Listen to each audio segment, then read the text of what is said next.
Hello and welcome to our Introduction to Biology video, and we're going to be discussing the 5 themes of biology today: organization, energy, information, evolution, and interactions. So let's start off with this long list right here in our first theme, organization, which involves the organization of life. So an atom is the smallest particle of an element which retains all the properties of that element. So for example, a gold atom is the smallest particle of gold that retains all the properties of gold. I can't cut up a gold atom and expect to see the properties of gold. Instead, I have to use the gold atom or use something larger like a nugget of gold.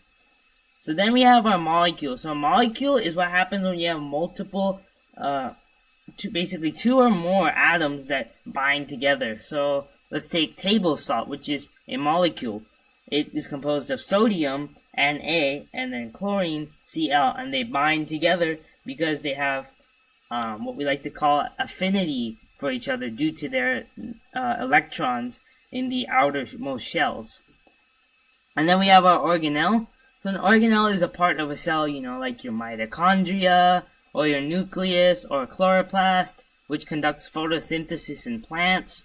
So those kinds of things. Then we have our cell. A cell is like the smallest part of an organism that is living. So some cells are independent organisms, like bacteria, for example, are single-celled organisms, but in many organisms, a cell is just a part of the organism. So like in humans, we have so many cells that compose our bodies. Then we have tissue. Tissue is what you get when you have multiple cells in a multicellular organism that do one function. So for example, your muscle tissue, the job of that muscle tissue is to provide support to your muscles, and so on. Then we have our organ. So a good example of an organ is your heart. Your heart has a specific job, and it's a cluster of tissues that has that job. So your heart's job is to pump blood throughout your body. And then we have an organ system. So using our example of a heart, which is an organ, we can say that the organ system corresponding to the heart would be the circulatory system, because it composes of not only the heart, but also the various blood vessels and capillaries that go throughout your body. And so it has a specific purpose, which is to distribute gases and remove wastes from your other cells. And then you have an organism. So an organism is anything that's living. So for example, you or I are living, trees, bacteria, and so on. Then we have a population. So a population consists of all the organisms in one species. So for example, that's why we say the human population. All the humans in the world comprise the human population.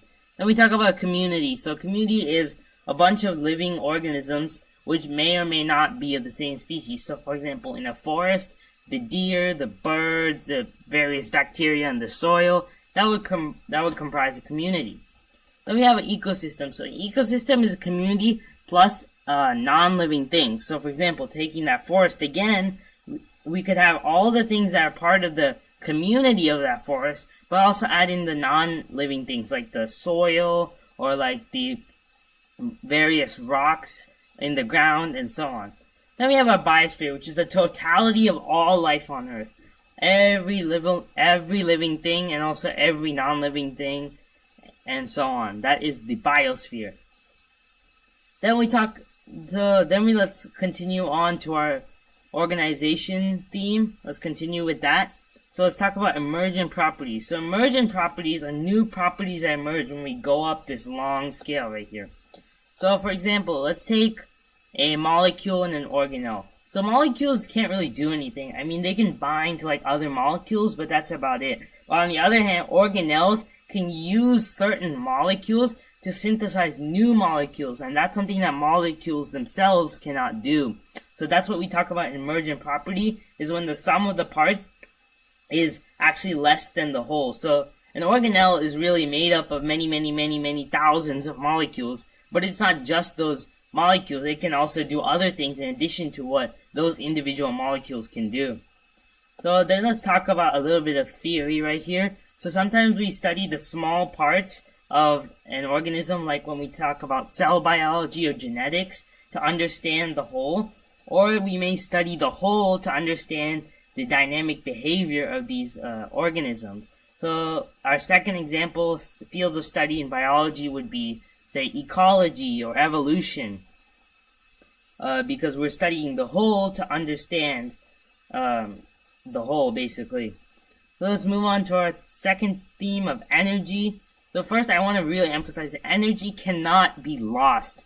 It's only recycled by organisms. So when we say we lose, like the plant loses energy, we're not literally saying the energy goes away. We're just saying that it leaves the plant and goes to another location, like into the air, into another organism, and so on. Then let's talk about producers and consumers. So a producer uses photosynthesis to synthesize energy using sunlight and gases like carbon dioxide in the air. But consumers eat producers or other consumers to gain their energy.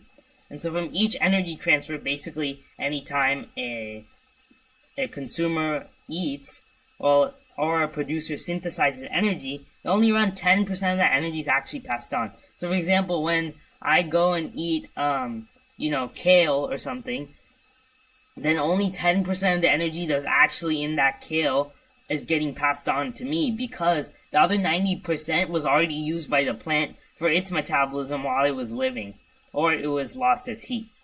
Then we talk about our third theme of information. Now this is one of my favorite parts of biology because it deals with genetics. The DNA is like information unit of biology. It's what we use to communicate info in biology, just like numbers are in math. So genes are sequences of DNA, and they give the organism instructions basically on how to develop. So this can range from directions about like what eye color to directions about whether or not a animal or organism is going to get a deadly disease like Tay-Sachs disease, which results in many consequences.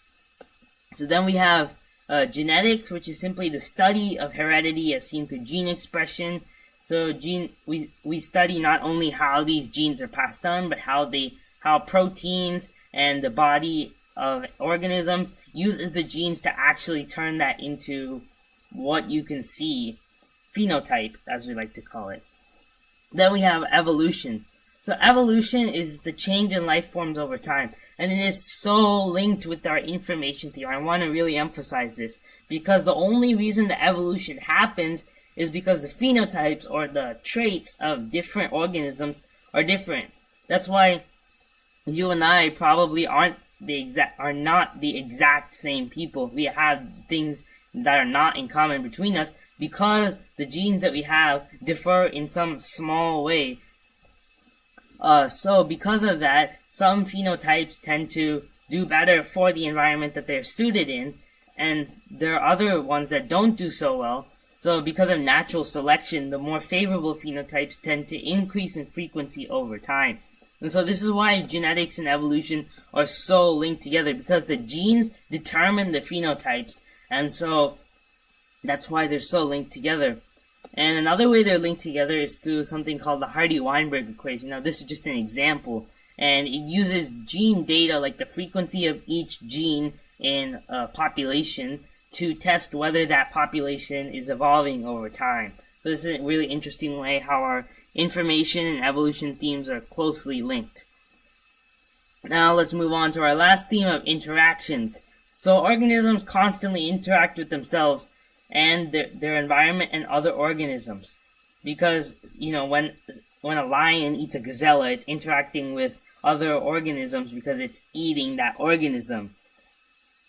And there are other ways that organisms interact between themselves. For example, when your neuron sends a signal to your brain to stand up, for example, then different parts of your different cells within your body are interacting. Like, for example, that neuron is interacting with a muscle cell, and so on. And then we have feedback regulation. And so feedback regulation is another example of self-interaction.